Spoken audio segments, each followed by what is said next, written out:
The morning alarm on his phone buzzed at 5:47 a.m., exactly 13 minutes before he needed to wake up.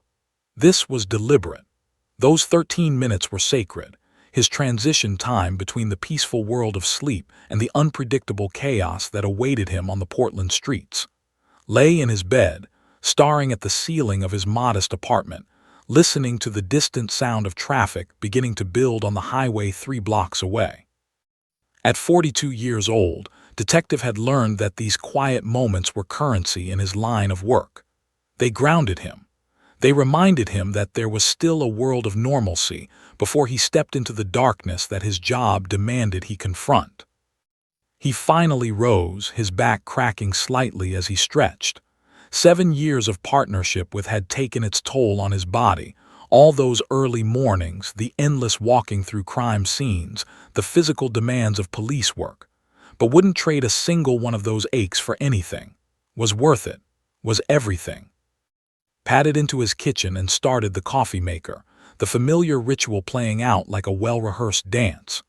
2 scoops of ground beans, water filled to the line button pressed. While the machine gurgled to life, he pulled open the refrigerator and grabbed the sealed container of breakfast, premium dog food, specially formulated for K9 units, with added nutrients and supplements designed to keep her at peak performance. He placed her bowl on the mat by the sliding glass door that led to his small backyard patio. He called out, not loudly, but with the distinct intonation she recognized as his breakfast signal. "Breakfast, girl." The German Shepherd emerged from her sleeping spot in the living room, her massive frame moving with fluid grace despite her 7 years of service. At 78 pounds of pure muscle and intelligence, was a striking animal. Her coat was a rich tan and black, perfectly groomed despite the demanding nature of her work. Her ears were alert, always rotating slightly as she processed the sounds of the world around her. But it was her eyes that always struck people, a deep, almost amber brown that seemed to hold wisdom beyond her years. Those eyes had witnessed things that most animals and most humans never would. Watched as ate with steady, purposeful bites. She wasn't a greedy eater. She was methodical, disciplined, respectful of her food. It was one of the many reasons she was such an exceptional police dog. She understood duty. She understood purpose. While Ate moved to his bedroom and dressed in his standard detective attire, dark jeans, a long-sleeved button-up shirt in navy blue, and his leather jacket worn from years of use. He clipped his badge to his belt, secured his service weapon in its holster, and checked his phone for any overnight messages. There were none, which meant the night had been relatively quiet in Portland. That was good. That was the kind of night that made his job easier. He returned to the kitchen and poured himself a cup of black coffee, black because he'd learned years ago that cream just complicated things. As he sipped the hot liquid, he ran through his mental checklist for the day. It was November 3rd, a Tuesday, the kind of day that fell into that peculiar zone between the weekend and midweek, neither particularly busy nor particularly slow. The weather forecast had predicted fog, heavy fog, the kind that rolled up from the Columbia River and blanketed the industrial sections of Portland like a suffocating blanket. Didn't particularly enjoy fog. It complicated visual tracking, made his job harder, and had a way of trapping sounds in strange ways. Finished her breakfast and lapped at her water bowl, then padded over to and pressed her head against his leg. It was her way of asking a question. "Are we going to work today?" "Yeah, girl," said, running his hand along her back. "We're going to work." He clipped her leather harness into place, the official K9 unit harness with its reflective strips and official insignia. The moment that harness went on, his entire demeanor shifted.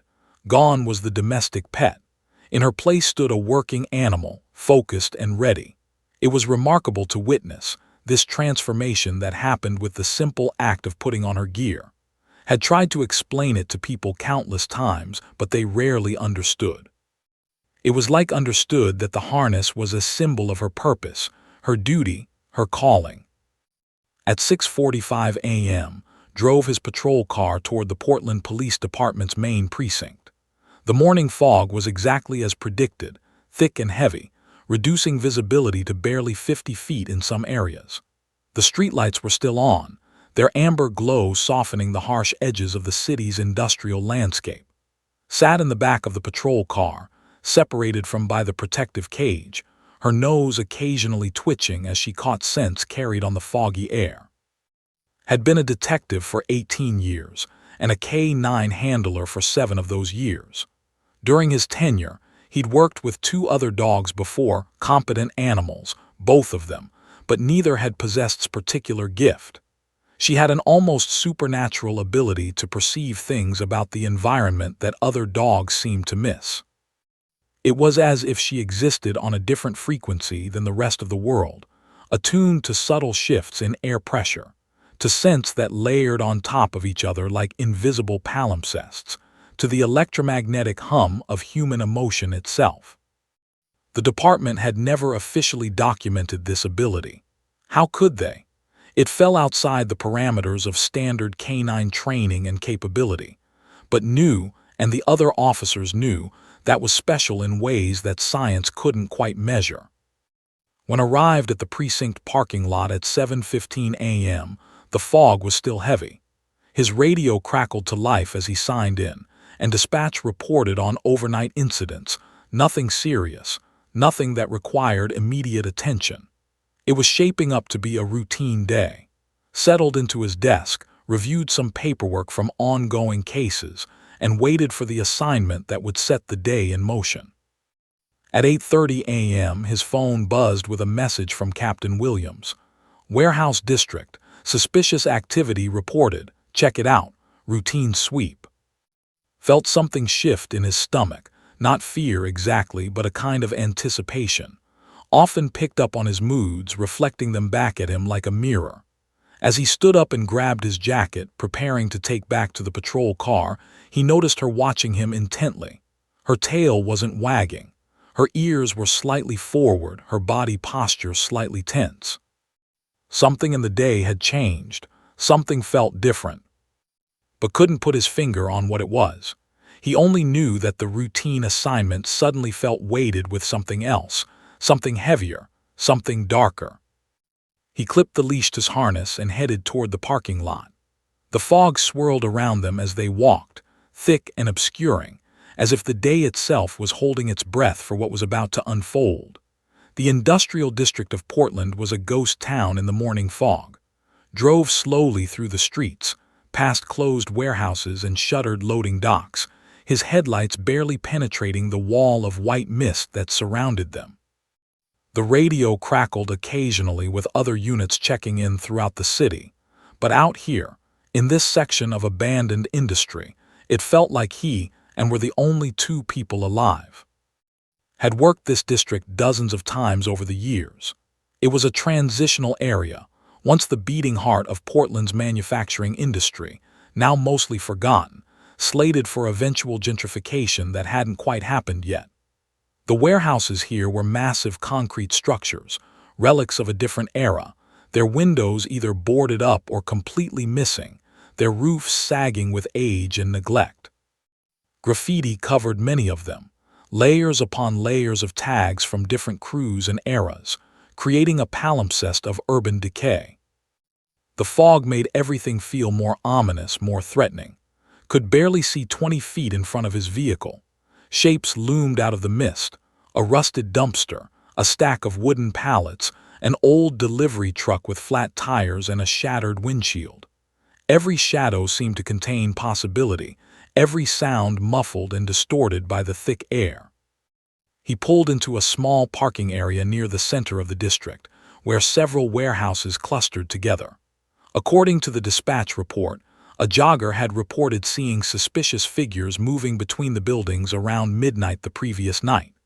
Nothing had been confirmed, nothing had been reported stolen. It was the kind of call that could go either direction, either nothing at all, or the beginning of something serious. Turned off the engine and sat for a moment, listening to the silence. Even with the engine off, there was sound, the distant hum of traffic from the highway, the occasional dripping of water from the fog condensing on nearby structures, the soft breathing of in the back seat. turned and looked back at her through the cage. She was alert, her ears forward, her nose already working, processing the smells that filtered into the vehicle even through its sealed windows. "All right, girl," said, his voice quiet and steady. "Let's go to work." He exited the vehicle and opened the rear door, allowing to jump down. The moment her paws hit the pavement, her demeanor shifted entirely. The domestic pet was gone. In her place stood a working animal, fully engaged and ready. Clipped the leash to her harness, though the leash was more of a formality. She had been trained to work in a specific pattern, covering ground methodically, and she rarely deviated from that pattern unless she detected something significant. They began their sweep of the district, moving from one warehouse to the next. Worked with practiced precision, her nose to the ground in some areas, raised to catch scents in the air in others. She moved in that distinctive gait that had come to know so intimately, purposeful, measured, professional.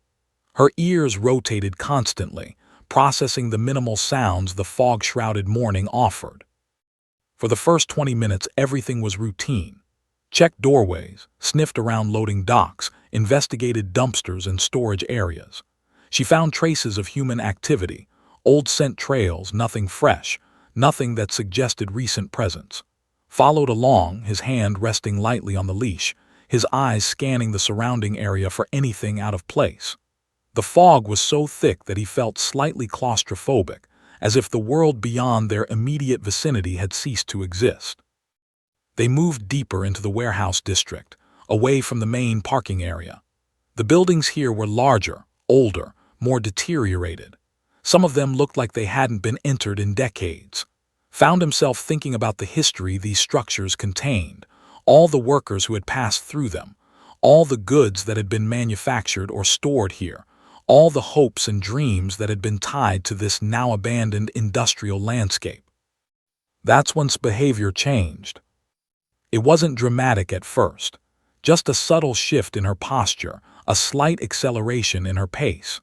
Her ears, which had been rotating constantly, suddenly locked into a forward position. Her nostrils flared and felt her pull slightly forward on the leash, not aggressively, but with a new sense of urgency. Increased his pace slightly, his senses suddenly heightened. "What is it, girl?" he murmured, though he knew wouldn't answer. She would show him instead. His breathing had changed. It was deeper, more rapid. Her body had gone rigid with tension. Recognized these signs. They were the indicators that she had detected something, some substance or presence that her training had prepared her to identify. But there was something different about this response than her usual alerts. Normally, when detected drugs or explosives, her alert was sharp and immediate, a bark, a lunge, a clear indication of what she had found. This was different. This response was emotional. There was a tremor running through his muscular frame, a kind of vibration that seemed to emanate from somewhere deep inside her. Her brown eyes had taken on an intensity that had rarely seen, an almost desperate quality. And then, something that had never happened before, she let out a low whine, a sound of distress or concern, not the professional alert bark of a working dog, but something more primal, more emotional. Felt his pulse quicken. He had worked with for 7 years. He knew her repertoire of sounds, her behavioral patterns, her way of communicating what she had detected. This was not part of that repertoire. This was something new, something that existed outside the parameters of her training. Had fixed her attention on an old warehouse about 40 yards ahead of them, barely visible through the fog. It was one of the largest structures in this section of the district, a massive concrete building with boarded-up windows and metal doors that appeared to be rusted shut. There was nothing distinguishing about it, nothing that suggested it was any different from the dozens of other abandoned warehouses in the area. Had walked past this very building on previous sweeps of the district. He knew it. It was just another piece of the district's decaying landscape. But knew something about it that didn't. She began to pull forward, her trembling increasing. Her whining became more insistent, almost desperate. Held the leash firmly but not cruelly, resisting her forward momentum even as he tried to understand what was happening. In all his years working with police dogs, had learned that their instincts were almost never wrong. Dogs could perceive things about the world that humans simply couldn't access: layers of scent, frequencies of sound, electromagnetic fields, things that science was only beginning to understand. Was telling him something was in that warehouse, something that required his immediate attention. Looked around the foggy landscape.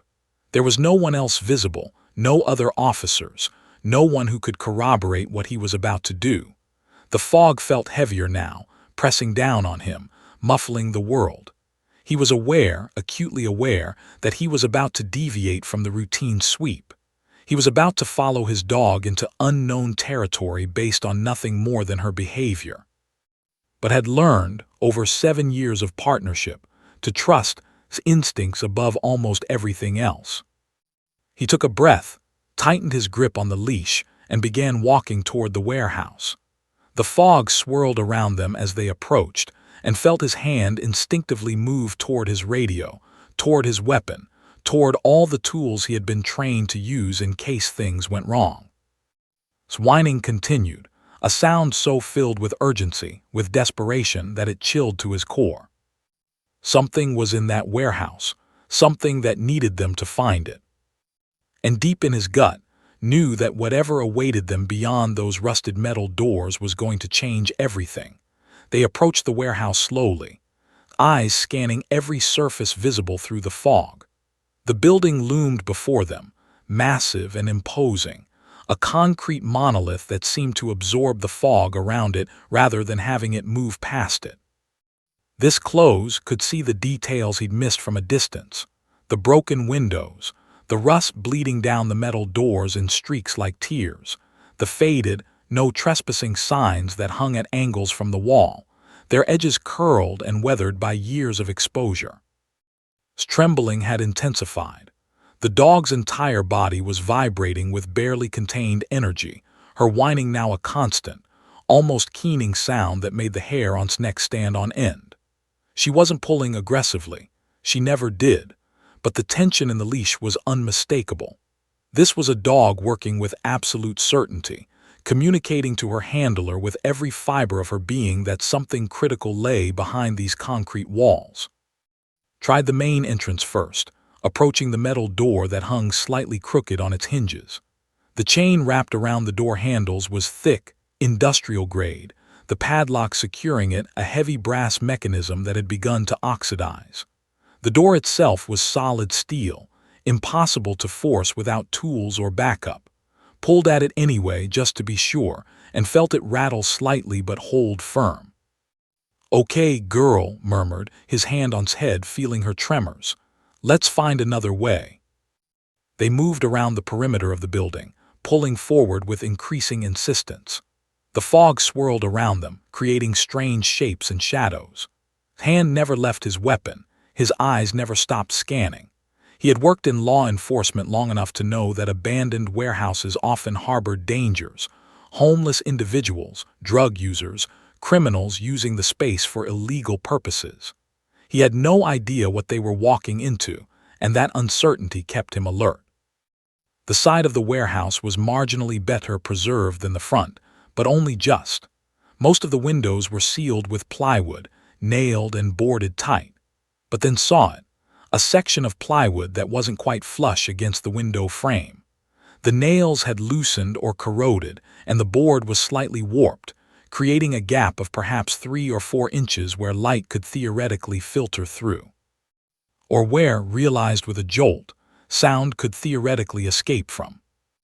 Let out another whine, louder this time, more urgent. She was pressing herself against the warehouse wall, her nose working rapidly, her entire being focused on this particular spot. Moved closer, examining the plywood more carefully. The wood was old but not ancient, perhaps 3 or 4 years old at most. Someone had sealed this window deliberately, recently enough that the nails hadn't completely rusted through. Gripped the edge of the plywood and began to work it loose. The rusted nails resisted, creaking and protesting as he pulled. His muscles strained, and the board began to give way slowly. Pressed closer, her whining reaching a fever pitch. Could feel the dog's urgency, her desperation, as if she was trying to communicate through sheer force of will that whatever was beyond this barrier couldn't wait. The plywood suddenly broke free, one end coming loose and swinging outward. Behind it was a window, the glass still intact but so filthy that it was almost opaque. Could barely see through it, only vague shapes and deeper darkness beyond. He peered closer, trying to make out details, when suddenly lunged forward. Whoa! Pulled back on the leash, but not fast enough. The dog's front paws left the ground and she thrust herself partially through the window opening. There was a sound of glass, not breaking, but something shifting, some barrier being disturbed. Then, impossibly faint, carried on the air like a ghost of a sound, heard it. A voice. Female, weak, barely audible. "Help, please, is anyone there?" Every nerve ending in his body went electric. His heart rate spiked. Adrenaline flooded his system. This wasn't a homeless person. This wasn't a drug user. This was someone in distress, someone trapped, someone calling for help. "Down," commanded, more sharply than usual. The dog dropped back to the ground immediately, responding to the urgency in his voice. Began working the plywood more frantically now, pulling it completely away from the window frame. His hands were shaking, from adrenaline, from the realization of what this meant, from the weight of the moment. The plywood came free. The window was larger than he'd realized, perhaps 4 feet wide and 3 feet tall. The glass was still intact, but so covered in dirt and grime that it was like looking through a curtain of filth. Used the edge of the plywood to clear a section, scraping away years of accumulated grime. Through the cleared area he could make out shapes, a floor, walls, darkness beyond measure. "This is Detective with the Portland Police Department," called out, his voice loud and authoritative. "Is anyone in there?" Silence. Only the sound of rapid breathing and his own heartbeat thundering in his ears. Then louder this time, slightly more alert. "Yes, yes, someone's there, please." Didn't hesitate. He pulled himself up and through the window opening, his detective's instinct overriding his caution. This was an emergency. This was someone in need. Standard procedures could be damned.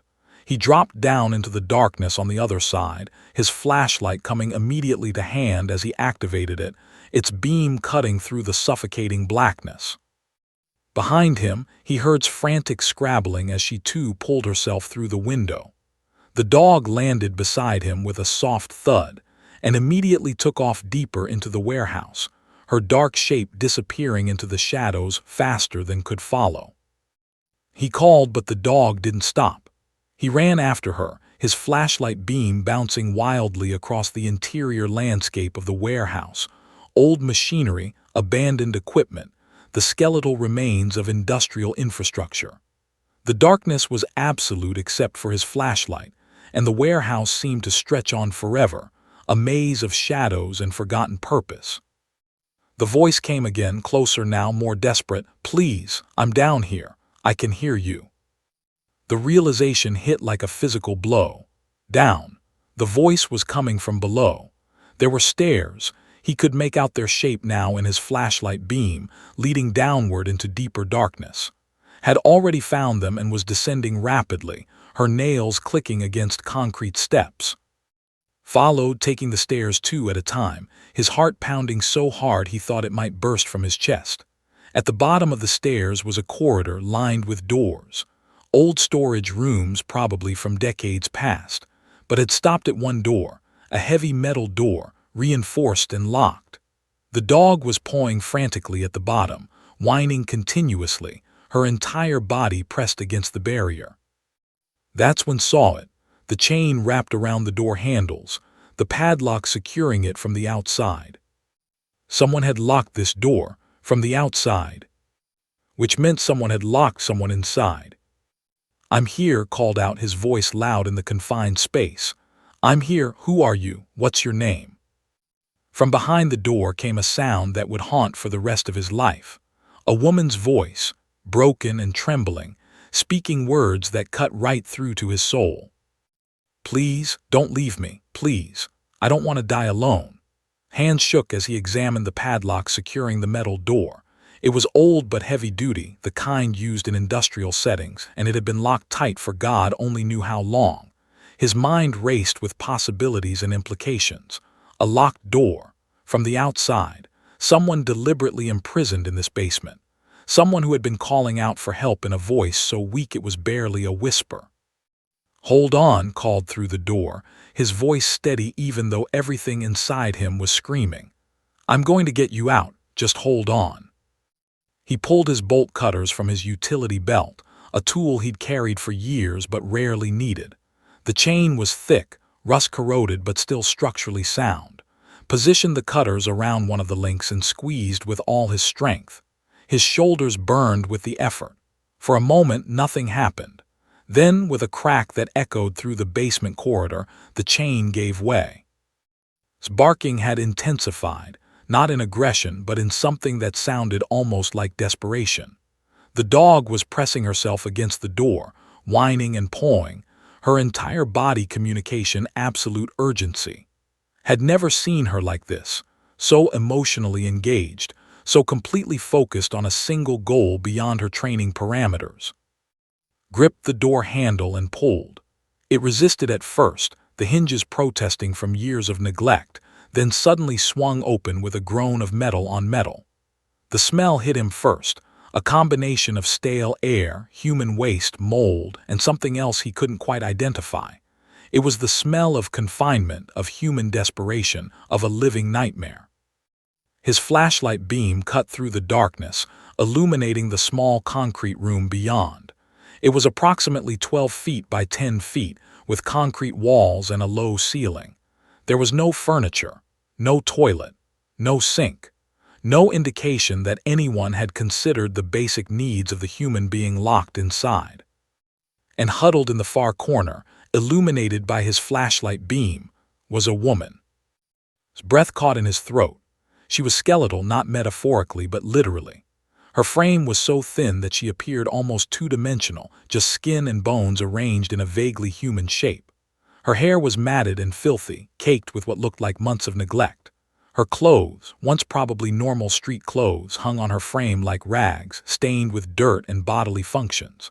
Her skin was sallow, almost gray, indicating severe malnutrition and prolonged isolation from sunlight. But it was her eyes that broke his heart. Even in the harsh illumination of his flashlight, her eyes held that desperate, drowning quality he'd heard in her voice. They were the eyes of someone who had stopped believing rescue was possible, who had resigned herself to death in this concrete tomb. Before could move, before he could even fully process what he was seeing, bolted past him into the room. The dog's behavior completely abandoned all protocol. She raced directly to the woman and, instead of performing any kind of alert or trained response, gently laid her head on the woman's lap. And she whined. It was a sound unlike anything had ever heard from not a professional alert, not a trained behavior. It was a sound of pure, unfiltered empathy. It was a dog recognizing another being in pain and responding with compassion that transcended training, transcended species, transcended everything except the fundamental drive to comfort suffering. The woman let out a sound, something between a sob and a scream, and her skeletal arms wrapped around his neck. She collapsed forward, her body convulsing with emotion, her voice breaking as she repeated the same words over and over. "You found me. You found me. You found me. You actually found me."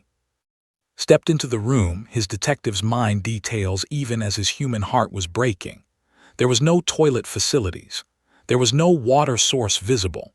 There was a pile of what appeared to be old rags in one corner, and on the ground, scattered around the perimeter of the room, were remnants of food. Moldy, decomposed, some of it just wrappers. Someone had been feeding this woman, but barely and sporadically. "What's your name?" asked gently, already reaching for his radio. "Can you tell me your name?" The woman looked up at him and her eyes seemed to focus slightly. "Sarah," she whispered. "Sarah." Immediately began radioing for emergency services, his voice professional and calm even as rage and horror warred inside him. "This is Detective. I've found a victim in the basement of the old Riverside warehouse on Industrial Drive. Female, appears to be severely malnourished, dehydrated, showing signs of extended captivity. I need ambulance and backup immediately. Possible missing person. Dispatch responded with urgency, confirming they were sending units. Estimated ETA at 5 minutes. He knelt down beside Sarah, careful not to startle her. She was clinging to like the dog was the only thing keeping her anchored to reality. The dog had positioned herself so that Sarah could lean against her and remained perfectly still, providing steady, quiet support. "Sarah, I'm detective. You're safe now. Help is on the way. Can you tell me how long you've been here?" Sarah's voice was barely audible, her throat damaged from disuse and dehydration. "Long time," she whispered. "So long, I lost count. Months. It's been months." "Do you remember when you were brought here?" Sarah's eyes were fixed on as if the dog was the only thing that made sense in her broken world. "March," she said finally. "I was taken in March, from the shopping center. I was coming out of the store and someone grabbed me. They drugged me. I woke up here, and I've been here ever since." His mind performed the calculation. March. It was now November. That meant Sarah had been imprisoned in this basement for approximately 8 months. 8 months in complete darkness, with minimal food and water, with no human contact except the person who had imprisoned her, with no reason to believe she would ever leave alive. "How did you survive?" asked, his voice thick with emotion. "I talked," Sarah said, her eyes finally moving to Meet's. "I talked to myself. Every day I talked. I told my story. I sang songs. I recited memories. I did anything I could to keep my mind from breaking completely. I thought if I kept making noise, maybe someone would hear me. Maybe someone would know I was here." Felt his throat tighten. The woman had been calling out into the darkness for 8 months, keeping herself alive through sheer force of will and the desperate hope that someone somehow would hear her. And had. The dog's behavior suddenly made perfect sense. Hadn't been responding to a trained alert. She had been responding to something far more fundamental. She had heard a human being in desperation, a voice calling out into the void, and she had recognized in that voice a call for help that transcended all the boundaries of her training. Sarah began to shiver, her body finally recognizing that the ordeal was ending and beginning to respond with shock. Removed his jacket and draped it over her shoulders. She was so thin that his jacket swallowed her, making her look even more vulnerable, even more fragile. "The dog," Sarah whispered, her hand buried in his fur. "How did she find me?" "I don't know," admitted. "I don't think I'll ever know, but she did." The sound of sirens began to echo through the warehouse, growing louder as emergency vehicles approached. Remained beside Sarah, his hand on her shoulder, with pressed against her other side. The dog refused to move, refused to leave Sarah's side. It was as if understood on some deep cellular level that this woman had been alone for far too long. The rescue was beginning, but in many ways realized it had already happened the moment had heard Sarah's voice crying out in the darkness and had refused to ignore it. The basement of the warehouse descended into controlled chaos within minutes. Paramedics arrived first, their equipment clattering as they navigated the narrow stairs and dark corridors. Their faces registered shock when they saw Sarah, shock at her condition, at the physical toll 8 months of imprisonment had taken on her body, at the sheer miracle that she was still alive at all. They worked efficiently, establishing an IV line within moments, beginning the careful process of assessment and stabilization. Sarah refused to let go of, even as the paramedics worked around them. The dog remained perfectly still, allowing the medical professionals to work while maintaining contact with the woman she had rescued. It was as if understood on some instinctive level that her presence was essential to Sarah's survival, not just physically but psychologically. Within 15 minutes, the scene had transformed into a full crime investigation. Uniformed officers cordoned off the basement with yellow tape. Detectives arrived with notebooks and cameras. The basement room became a crime scene, documented and photographed, every detail recorded. The moldy food remnants, the piles of rags, the complete absence of any sanitary facilities. It all painted a picture of deliberate, calculated cruelty. Captain James Williams arrived personally, his face grim. He was a 25-year veteran of the Portland Police Department, someone who had seen the worst humanity had to offer, and even he appeared shaken by what he was witnessing. He pulled aside into the warehouse's main floor, away from the immediate chaos of the crime scene. "Walk me through this," Williams said, his notepad already open. "The dispatch says you found her, but the real question is, how the hell did you find her?" Took a breath. He knew how this was going to sound.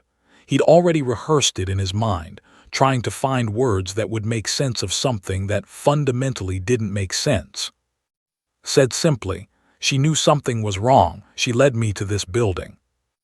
"Is a narcotics and explosives dog," Williams said, not unkindly, but with the tone of someone trying to understand something that was clearly outside the normal parameters of police work. "She's not a people finder. She doesn't have tracking training. How did she know a missing person was in a sealed basement?" "I don't know," admitted. "Captain, I've worked with for 7 years. I've never seen her behave like that. It was like she understood on an emotional level that someone was suffering." Williams made a note, his expression suggesting he was writing down something other than the facts, perhaps something about's mental state or his credibility. Understood. What he was describing sounded insane, even to his own ears. Over the next few hours, the investigation expanded exponentially. The warehouse was thoroughly searched, and evidence of the kidnapping emerged. In a back room on the main floor, investigators found a makeshift living space, a cot, camping equipment, supplies. This was where the kidnapper had been living while holding Sarah captive. They found food containers, water bottles, evidence of long-term habitation. Most tellingly, they found a logbook, a detailed record of Sarah's captivity, dated entries noting when she was given food, when water was delivered, observations on her physical condition. The psychological profile that emerged was deeply disturbing. This wasn't a crime of passion. This was deliberate, calculated, obsessive. Someone had carefully maintained a captive for 8 months, documenting everything, watching her slow deterioration with what appeared to be clinical detachment. By mid-afternoon, Captain Williams had called in Dr. Melissa Torres, the Portland Police Department's consulting veterinary behaviorist. She was a nationally recognized expert in animal behavior and canine psychology, someone who had published papers on how dogs perceive human emotion and distress. Dr. Torres spent an hour reviewing training records and interview about behavior throughout the morning.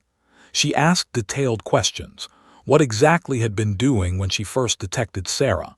Had she shown signs of fear or aggression?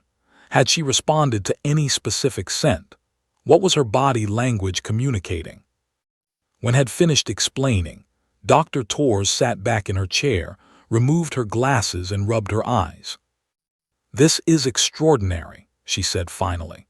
"In all my years of studying canine behavior, I've documented dogs responding to human distress in remarkable ways, but what you're describing goes beyond anything in the standard behavioral literature." "What are you saying?" asked. "I'm saying that dogs have capabilities we don't fully understand yet," Dr. Torres said carefully. "They can hear frequencies humans can't detect, ultrasonic sounds, for instance. They have an olfactory sense approximately 10,000 times more sensitive than humans. But more than that, and this is what interests me most, they appear to have an emotional perception that we're only beginning to understand scientifically." She leaned forward. What if wasn't just smelling or hearing Sarah? What if she was perceiving Sarah's emotional state? What if, on some level we don't have the vocabulary for, she sensed a human being in desperation and responded not to her training, but to her nature? What if she understood that someone was suffering and needed help? Felt something shift inside him, a validation of what he'd been experiencing all morning. "So you're saying—" "I'm saying," Dr. Torres interrupted, "that what your dog did today is either the most extraordinary coincidence I've ever encountered, or evidence of an animal intelligence and empathy that exceeds what our current science can explain." The case had immediately gone viral among law enforcement circles. Within hours, the story had made local news. Missing woman found after 8 months in hidden warehouse. But the aspect that captured everyone's attention wasn't just the rescue, it was the inexplicable role of the police dog. News crews descended on the police precinct. Reporters demanded interviews. Animal behaviorists from across the country began reaching out, wanting to study, wanting to understand how she had accomplished what seemed impossible. Meanwhile, Sarah had been transported to Portland General Hospital, where she was admitted to the intensive care unit. Her condition was stable but fragile. She was severely malnourished, dangerously dehydrated, and showed signs of severe psychological trauma. The hospital staff reported that she had asked for repeatedly, that the dog's presence seemed to be the only thing that calmed her, that reduced her anxiety and helped her cooperate with medical treatment. By evening, the forensic timeline had been reconstructed.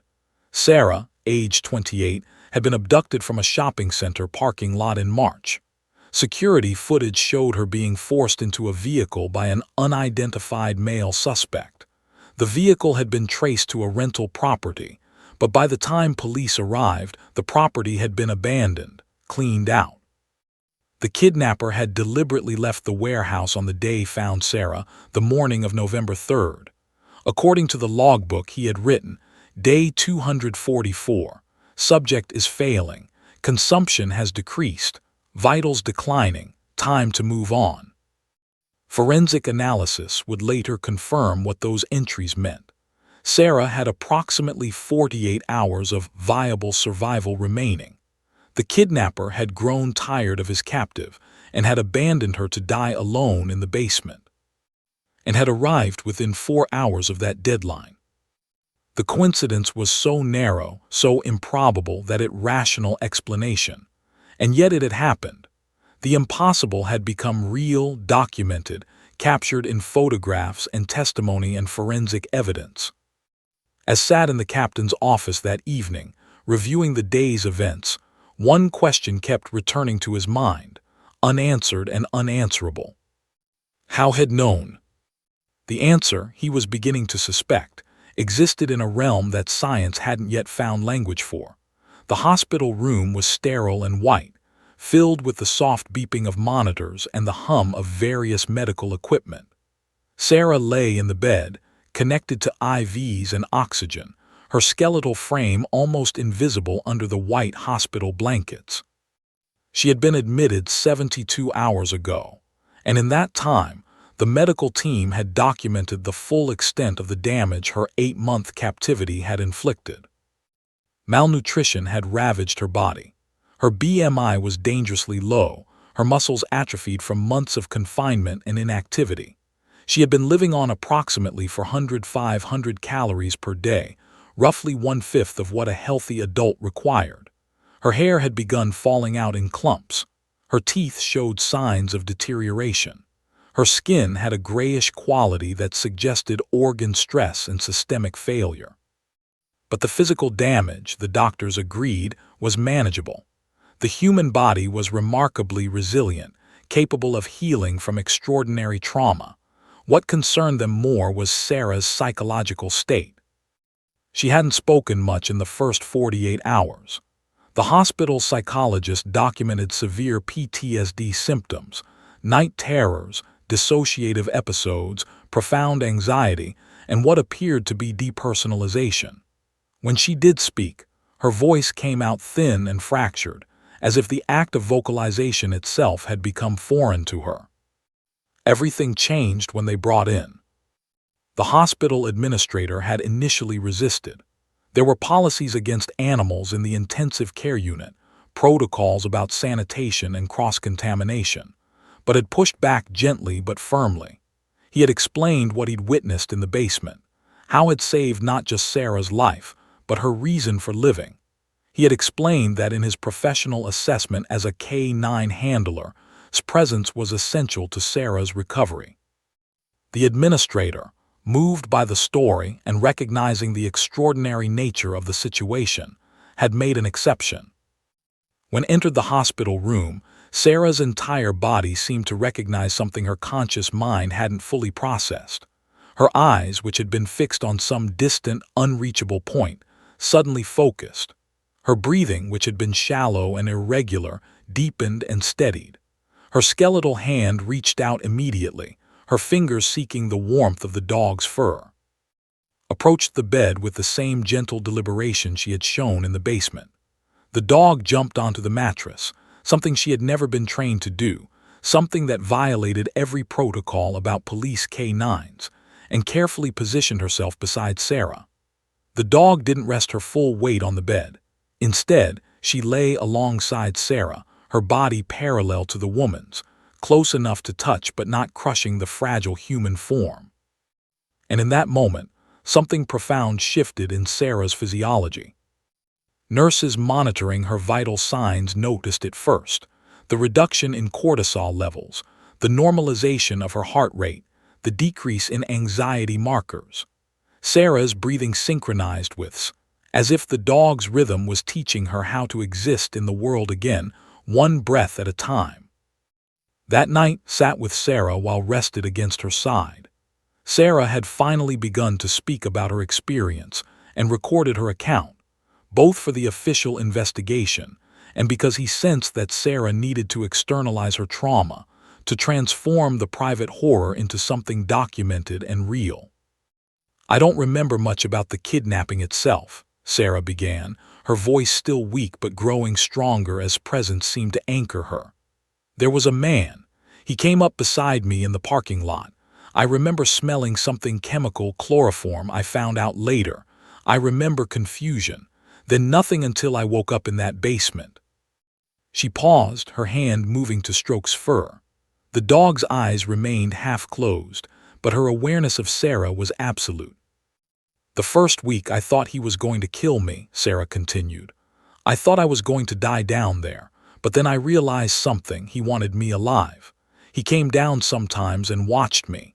He took notes. He documented everything I did, how I moved, what I ate, how I looked.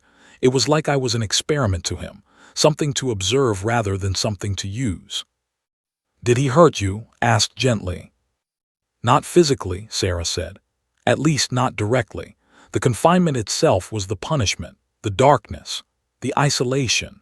8 months of absolute isolation, broken only by his visits when he would come down, feed me something, take his notes, and leave. Sometimes weeks would pass without him coming. I didn't know if he was still there, if he'd abandoned me, if I was just going to starve to death in the dark." His ear twitched slightly, responding to the emotion in Sarah's voice. "How did you survive?" asked. "Mentally, I mean. That's an extraordinarily long time to be alone." Sarah's eyes filled with tears, but they were different tears than before. Not tears of despair, but tears of recognition, of processing her own resilience. "I talked," she said simply. "Every single day I talked. I told myself my life story. I recited memories of my family, my childhood, my dreams. I sang songs over and over. I did math problems in my head. I exercised, just moving around in the dark, keeping my muscles active. I tried to create a schedule, a routine, something that would make the days feel normal, feel like they had structure and meaning." She paused, looking directly at. "But more than that, I made myself a promise. I promised myself that if I ever got out of that place, I would spend the rest of my life telling this story, helping people, making sure that the nightmare I experienced meant something." "That's an extraordinary promise to make to yourself," said. "I had to," Sarah replied, "because there were days, many days, when I wanted to just lie down and die, when the darkness felt so complete, so absolute, that I couldn't remember what light looked like. I couldn't remember what the sun felt like on my skin. I couldn't remember what it felt like to be a person rather than a prisoner." She looked down at, and something in her expression softened profoundly. But then something happened on that last day. I'd already decided I couldn't do it anymore. I'd already made peace with the idea of dying. I was just going to lie there and wait for it to end. What changed? Asked, though he thought he already knew. I heard her, Sarah whispered. I heard paws above me on the floor upstairs. I heard scratching. I heard barking. And it was like the universe was speaking to me, telling me that I wasn't forgotten, that someone, somewhere, cared enough to search for me. That someone was fighting for me when I'd stopped fighting for myself. His tail moved slightly, a soft wag against the hospital bed. I started calling out, Sarah continued. I screamed and screamed, using the last of my strength, because if there was even a chance that someone was up there, that someone could hear me, I had to try. I had to believe that rescue was possible. Felt his throat tighten, and then I came down. And then you came down, Sarah confirmed. But more importantly, she came down. Sarah's hand moved to his head, stroking the dog's ears with tenderness. She came to me in the darkness. She understood somehow that I needed her more than I've ever needed anything in my life. Sarah said carefully, I've been trying to understand how new to look for you, how she knew where you were. The doctors, the behaviorists, the investigators, no one has a rational explanation for it. Sarah was quiet for a long moment, her hand continuing its gentle stroking of his fur. I don't think it needs a rational explanation, she said finally. I think some things exist beyond what we can measure or quantify or understand through science. I think when a being is suffering enough, when they're calling out in desperation, sometimes another being can hear that call, not with their ears necessarily, but with something deeper, something that recognizes pain and responds to it without needing to understand why. She looked at with eyes that had already begun to heal, that were already beginning to hold hope again. Your dog heard me, not just my voice but the sound of my suffering, and she answered. That's not a mystery to solve, that's a miracle to accept. His tail wagged softly against the white hospital sheets, as if confirming every word Sarah had spoken. Sarah's recovery astonished her medical team. Doctor, the hospital's chief of psychiatry, had seen countless trauma survivors, and she knew that recovery from kidnapping and prolonged captivity typically followed a slow, arduous path, often measured in years, not days. Yet Sarah seemed to be defying every standard timeline and expectation. Within 1 week of his presence in her room, Sarah's vital signs had normalized. Her anxiety markers dropped precipitously. She began eating with genuine appetite rather than mechanical compliance. More remarkably, she began sleeping through the night, deep, restorative sleep, rather than the fragmented, terror-interrupted sleep pattern common in PTSD sufferers. Doctor documented her observations carefully. What she was witnessing suggested that his presence was producing measurable physiological effects that went beyond emotional comfort. The dog seemed to serve as a biological regulator for Sarah, her presence literally changing Sarah's neurochemistry, reducing cortisol, increasing oxytocin, the systems that trauma had shattered. I've never seen anything like this, Doctor told during one of his visits to the hospital. Typically, we would expect Sarah to require intensive therapy, medication, possibly hospitalization for several months, but with here, she trailed off, searching for language that would capture what she was observing. It's as if the dog is doing the therapeutic work that it would normally take a team of professionals months to accomplish. Can you explain it? Asked. Not entirely, Doctor admitted. We know that human-animal bonds have measurable physiological effects. Petting dogs can lower blood pressure, reduce anxiety, increase feelings of safety. But what I'm observing with Sarah goes beyond standard therapeutic animal effects. It's more intense, more targeted, more effective. It's as if this particular dog understands on an intuitive level exactly what this particular woman needs. Meanwhile, the investigation into Sarah's kidnapping had taken a dramatic turn. Within 2 weeks of Sarah's discovery, the Portland Police Department had identified and captured the kidnapper.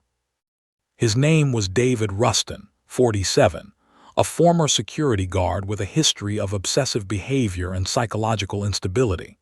His apartment, when searched, revealed an obsessive shrine to kidnapping and captivity cases. His computer contained thousands of photographs and videos documenting Sarah's imprisonment. His journal, found in a safe deposit box, contained detailed entries spanning all 244 days of her captivity. The psychological profile that emerged was deeply disturbing. Rustin had been fascinated with captivity and control for decades, but Sarah appeared to have been his first actual victim. The logbook entries revealed his growing frustration with her deteriorating condition, his confusion about why she wasn't thriving under his care, his eventual decision that the experiment had failed and needed to be terminated. But what emerged from the forensic analysis was even more chilling. The medical examiner's office, working with a team of nutritional specialists, calculated Sarah's projected survival timeline with precision. Based on her physical condition at rescue, her caloric intake over the previous weeks, her organ function, and her overall biological markers, they estimated that Sarah would have survived approximately 48 more hours. After that, her organs would have begun failing in cascade: kidney failure, liver failure, cardiac arrest, and had arrived within 4 hours of that estimated deadline. The margin of error was 20 to 44 hours. The probability of this convergence happening by random chance was infinitesimal, something like 1 in several million. The discovery generated intense discussion within the scientific community. Veterinary behaviorists from across North America reached out to study, to review video footage, to interview Sarah extensively. Various theories emerged. One group of researchers proposed that might have detected a specific pheromone associated with severe distress. Humans in extreme danger, they suggested, release chemical signals that trained dogs could potentially perceive. This theory had merit but also limitations. Hadn't been trained to detect such signals, and the theory didn't explain how she had isolated the exact location of the sealed basement.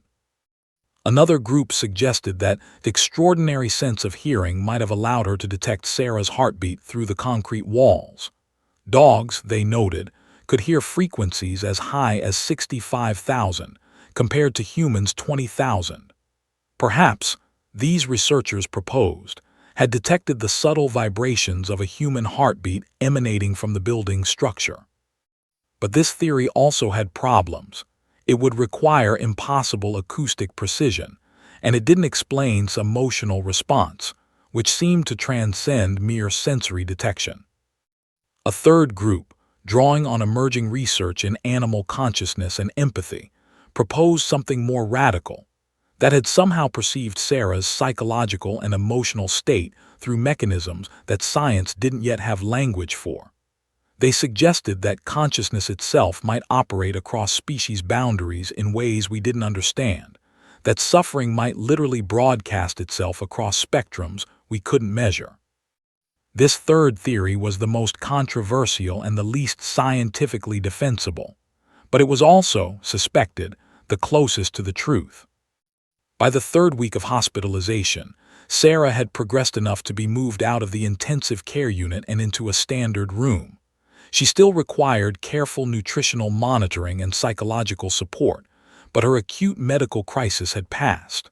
Her body was beginning to rebuild itself, one day at a time, one meal at a time, one breath at a time. Remained at her side through it all, spending her days and nights in the hospital room. The Portland Police Department, recognizing the extraordinary circumstances and the critical role was playing in Sarah's recovery, had approved what they termed compassionate duty leave for the dog. Continued to visit daily, but increasingly, it was presence rather than that seemed most essential to Sarah's healing. On the 28th day of hospitalization, Sarah stood for the first time in longer than she could remember. She was weak, her muscles atrophied, her balance uncertain. But with at her side, the dog providing both physical support and emotional anchoring, Sarah walked across the room. It took her 4 minutes to traverse a distance that would normally require 10 seconds. But when she reached the window and looked out at the Portland skyline, at the world she had thought she would never see again, she began to cry. Not tears of despair, but tears of gratitude. "I'm alive," she whispered.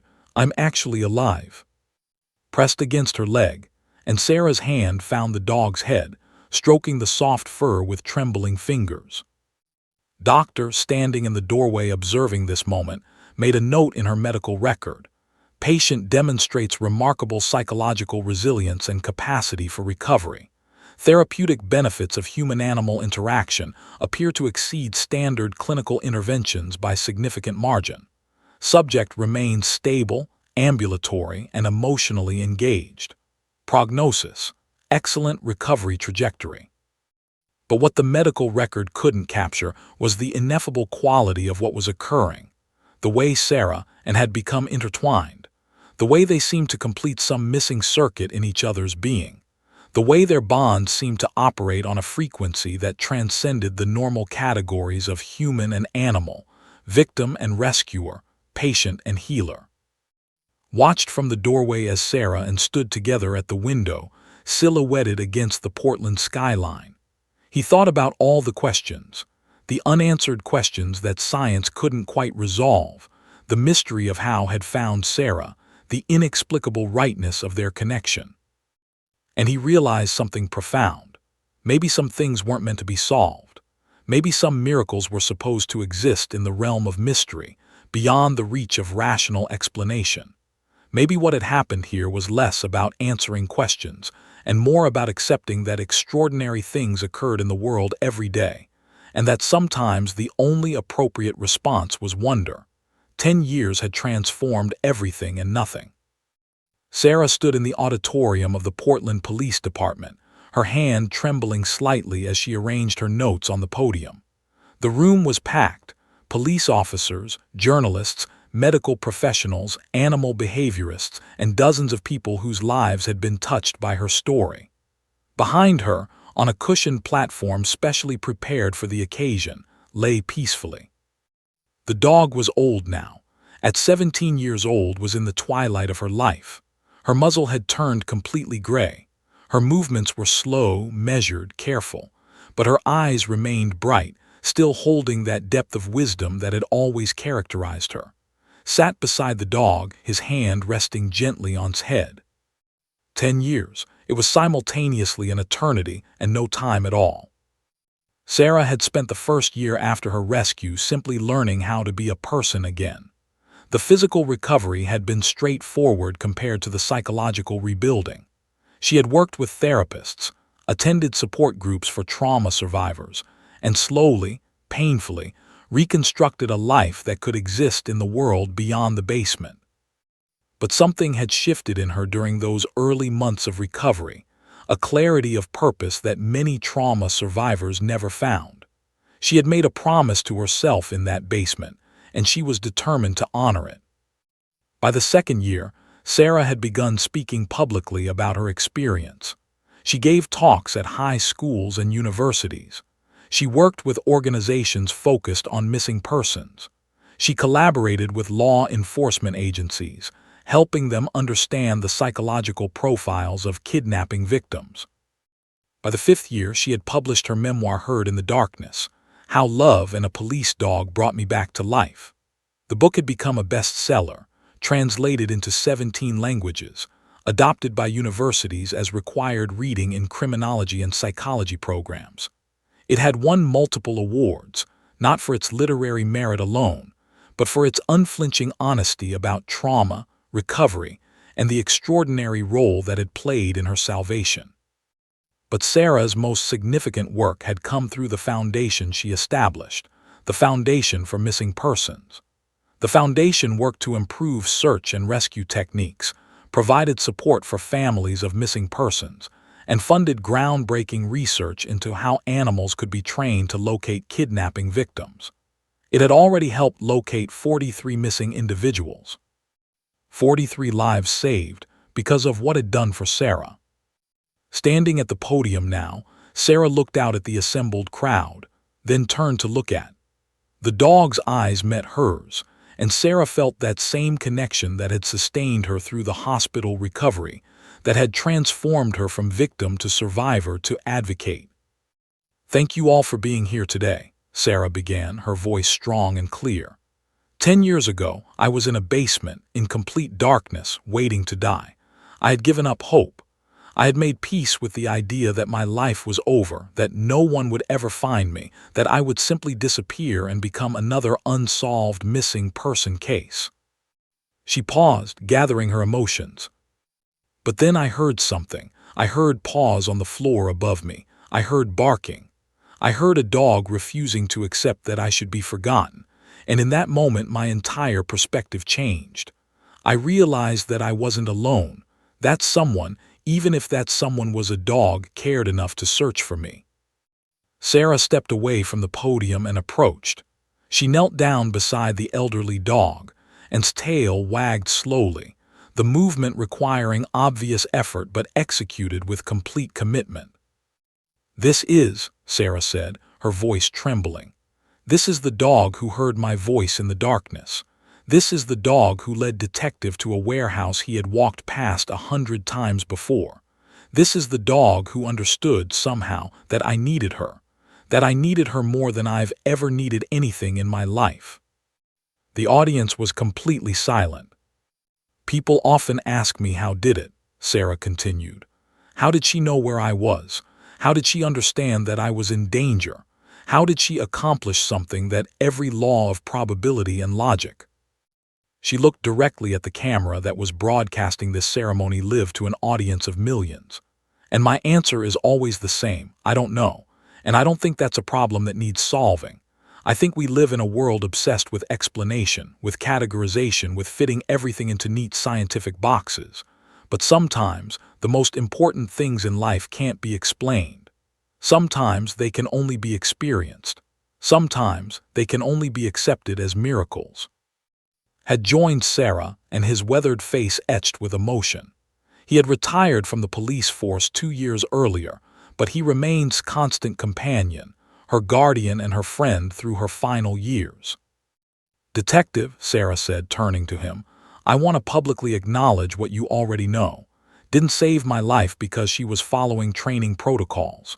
She saved my life because she has a capacity for empathy that transcends what we typically associate with animals. She understood suffering. She recognized desperation. And she responded not because she was programmed to do so, but because she is fundamentally good." The audience erupted in applause, but Sarah held up her hand, silencing them. "But here's what I want people to understand," she continued. "This extraordinary gift isn't something unique to her alone. Every dog has this capacity. Every animal has this ability to sense when another being is suffering and to respond with compassion. What made unique wasn't that she was exceptional. It was that she was willing to listen to what her heart was telling her, even when it didn't match her training." She knelt again, and this time she pulled close, embracing the old dog with profound tenderness. "This dog has given me her entire life," Sarah whispered, though the microphone amplified every word through the auditorium. "She gave me my life back. She showed me that I wasn't forgotten. She demonstrated that love and loyalty and compassion can transcend every boundary we create. She is the reason I'm standing here today. She is the reason the foundation exists. She is the reason 43 missing people have been found. She is the reason I wake up every morning grateful to be alive." His tail continued its slow, steady wag. As the ceremony continued, with testimonies from other survivors the foundation had helped, from speaking about his partnership with, from doctor discussing the medical aspects of Sarah's recovery, something became increasingly clear to everyone present. What had happened 10 years ago in that basement, and in the hospital room that followed, wasn't simply a rescue.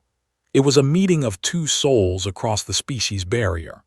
It was a profound testament to what connection, compassion, and absolute commitment to another being could accomplish. That evening, as the crowd dispersed and the cameras were packed away, sat with Sarah in a quiet corner of the police department. Rested between them, her breathing slow and steady. "She's not going to be here much longer," said quietly. "I know," Sarah replied, "but what she's given us will never leave. What she's taught us will resonate for the rest of our lives." "Do you regret any of it?" asked. "The publicity, the foundation, the constant reminders?" Sarah shook her head firmly. "No, because every time I speak, every time I tell this story, another person listens. And maybe that person becomes kinder. Maybe they recognize suffering in someone else and respond to it. Maybe they understand that we're all connected, that our capacity for compassion extends far beyond what we think possible." She looked at the old dog, who had become a symbol of something far larger than herself. A symbol of hope, of redemption, of the extraordinary things that could happen when beings chose love over fear. "Heard me," Sarah said simply. "When I was lost in the darkness, when I had given up on myself, heard me. And by hearing me, by refusing to ignore my suffering, she changed the trajectory of my entire life. She saved me. And in saving me, she saved everyone I've helped since then. That's the real miracle. Not that one dog found one missing person. It's that one act of compassion created ripples that continue expanding, touching more and more lives decade after decade." Nodded, understanding completely. He had spent the last 10 years watching those ripples expand, watching Sarah transform from victim to survivor to advocate, watching the foundation grow into something that was genuinely saving lives. And it had all started with a dog who heard a voice in the darkness and refused to ignore it. That, he thought, was the truest legacy of all.